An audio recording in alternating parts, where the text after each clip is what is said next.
Back in American history, when someone needed help, they didn't call Washington. They called a neighbor, a church, or a family member who actually knew their name. Ronald Reagan believed help works best when it's close to home. That's why he once joked, "The most terrifying words in English language are, 'I'm from the government and I'm here to help.'" Reagan wasn't saying help is bad. He was warning that when help gets too big, too distant, too bureaucratic, it often stops helping real people. Before massive federal programs, churches ran hospitals, schools, and charities. Neighbors helped neighbors, not because they were required to, but because it was the right thing to do.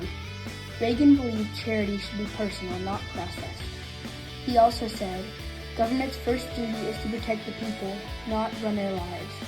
To Reagan, government had an important role, but a limited one. It should handle national defense and public safety, while families, churches, and communities handled the human needs. Because local communities understand real problems better than distant offices ever could.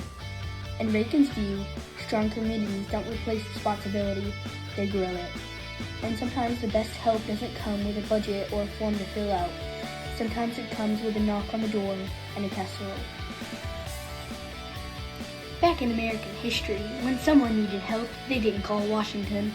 They called a neighbor, a church, or a family member who actually knew their name. Ronald Reagan believed help works best when it's close to home. That's why he once joked, "The most terrifying words in English language are, 'I'm from the government and I'm here to help.'" Reagan wasn't saying help is bad. He was warning that when help gets too big, too distant. Ronald Reagan didn't just worry about big government. He also noticed something else changing in America. Community life was getting weaker.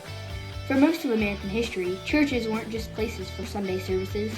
They were where people found hope, purpose, and responsibility.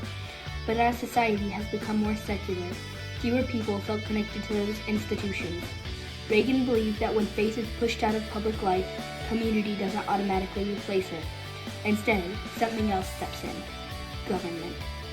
When churches and local groups grow weaker, people still need help. So the responsibility slowly moves upward to programs, agencies, and offices far away. Reagan warned that this creates a cycle. Less community leads to more government. More government leads to less community.